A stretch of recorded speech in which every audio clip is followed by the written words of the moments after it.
the bucket. Ogunbowale takes her only miss here tonight so far. Atkins lowering her head, looking to push it. Beck Allen.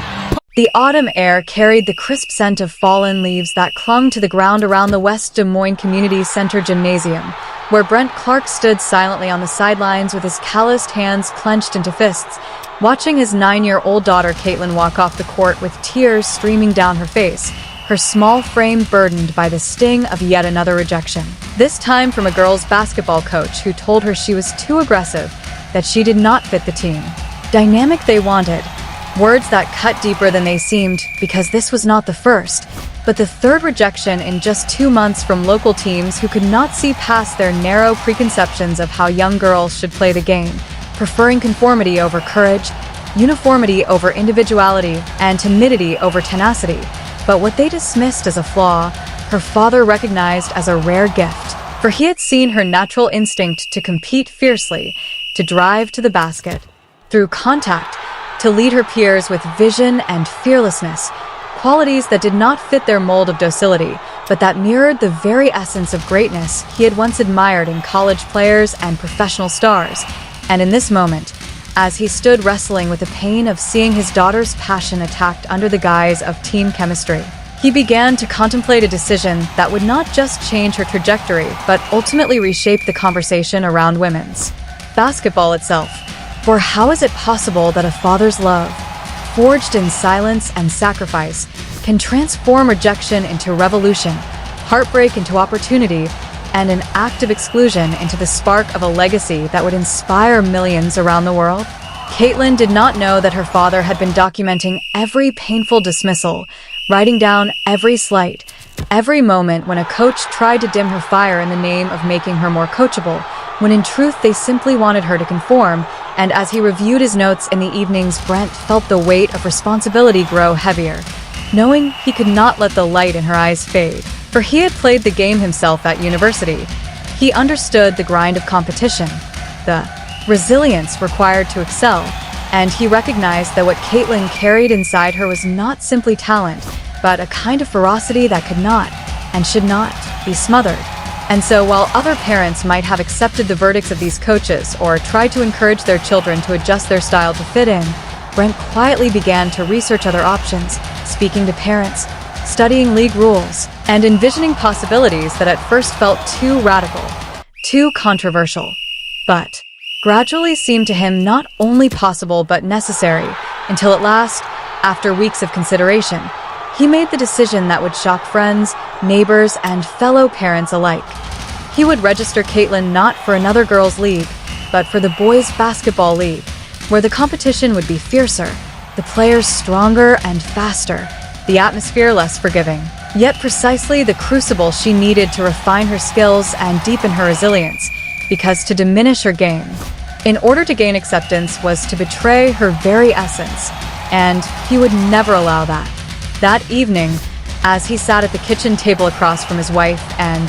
their conversation took on the weight of a pivotal moment in their marriage, for she understood the risk as well as the necessity, her voice steady but heavy with concern as she said, "Brent, are you sure about this? She's going to face criticism, ridicule even. People will say we are pushing her too hard, that she is out of place, and the boys themselves may not welcome her." But Brent replied with quiet conviction that what awaited Caitlin on the boys' court was not cruelty but challenge, and that challenge was precisely what would help her grow, for she needed to be tested against size, speed, and strength beyond her own. She needed to learn not to shrink from contact, but to harness it,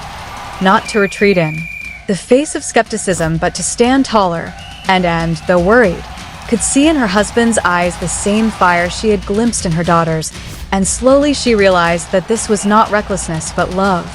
a father's determination to protect not by sheltering but by opening the door to struggle that would ultimately forge greatness. And while the decision may have appeared extraordinary to outsiders, to them it was the most natural response to an unfair system that refused to recognize her potential.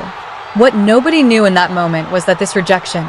so painful to a little girl and so infuriating to her father, would ignite a chain of events that would ripple outward, reshaping every assumption about girls in sport, challenging the idea that competitiveness was masculine, and proving that extraordinary achievements often spring not from grand designs, but from ordinary acts of love and courage. And so when Brent filled out the paperwork for the boys' league, when he signed her name onto a roster that would place her against opponents who were not expecting her and perhaps not even wanting her, he was not only enrolling her in a competition, but enrolling her in a movement, one that would grow beyond them, beyond Iowa, beyond the courts where she first dribbled a ball with oversized hands and oversized dreams, into something that would one day inspire millions of young athletes around the world, showing them that rejection is not the end but the beginning, that love can defy categories, and that sometimes it takes the bravery of one ordinary family to open the path for generations yet to come. And all of this, every victory and setback that would follow, every headline and record yet unwritten, began on that transformative October afternoon in 2011 when a tearful girl walked off a court rejected, and her father, unwilling to let her dreams be diminished, chose instead to believe that her fire was not too much. Gone 13 of 15 since that latest miss. Ogunbowale step back and it rattles in for a first-year head coaches, but neither of them are. Anne's voice trembled with concern as she told Brent that people would think they were pushing too hard, that they were setting their daughter up for failure. Yet what she did not realize was that Brent had already weighed these fears against the greater danger he saw ahead. The slow erosion of Caitlin's spirit if she were forced to conform to others' narrow expectations of how a girl should play basketball. And so, with quiet conviction, he answered that he would rather see her fail while being true to herself than succeed while pretending to be someone she was not, insisting that she had a gift which he refused to let anyone convince her to hide. In truth, some of the most important decisions parents ever make are not about shielding their children from challenges, but ensuring that they face the right challenges, the ones that stretch them, sharpen them, and shape them into who they are meant to become. And so the decision to register Caitlin in the boys' league,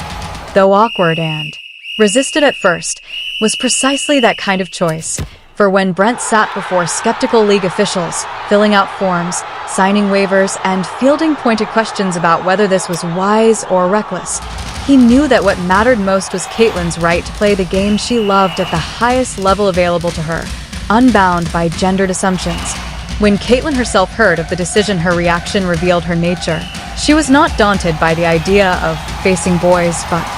thrilled by the chance to compete against better opposition, her eyes lighting up with the enthusiasm that had dimmed during months of rejection. And Brent reassured her that now she would no longer have to hold back or apologize for being competitive, but could finally play as she was meant to. And indeed, what nobody knew was that he had already been preparing her for this transition, quietly honing her footwork to create space, refining her ball handling to withstand pressure, and perfecting her shot to withstand close defense. So when she stepped into her first boys' practice, the impact was immediate. Her teammates who had doubted her quickly realizing she was not just capable of keeping up, but often superior, her court vision sharper, her decision-making quicker, her basketball intelligence beyond her years. And even the initially hesitant coach admitted after a week that he had never seen a child so young understand the game at such a level, able to anticipate plays before they unfolded and elevate the performance of everyone around her. What transformed Caitlin most was not merely the competition, but the shift in her environment. For instead of being told to tone down her intensity, she was encouraged to bring her full self to every practice and game. And the respect of the boys was not gifted to her out of pity, but earned through her ability, which only deepened her resilience, creativity, and confidence. And as her story spread through the local basketball community, parents and coaches began to question why girls' leagues were structured to stifle rather than celebrate qualities like competitiveness, aggression, and leadership. And some began to allow their daughters to follow Caitlin's example, seeking the challenge that would nurture rather than diminish them. Over the 2 years she played against boys, Caitlin forged a foundation of toughness, adaptability, and skill that would carry her through every stage of her career. And when she returned to girls' basketball in middle school,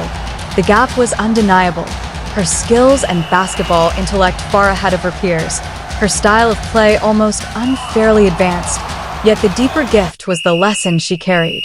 that she must never apologize for being excellent, never dim her light to make others comfortable, never internalize the limits others placed upon her. In later years, When she broke records at Iowa and prepared to enter the professional ranks, she would often look back to those early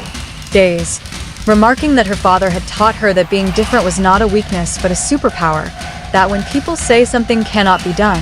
what they usually mean is that they have never seen it done before, and the very coaches who had once rejected her watched her college career unfold with regret, belatedly recognizing that the very traits they once dismissed were the hallmarks of greatness, and many of them even altered their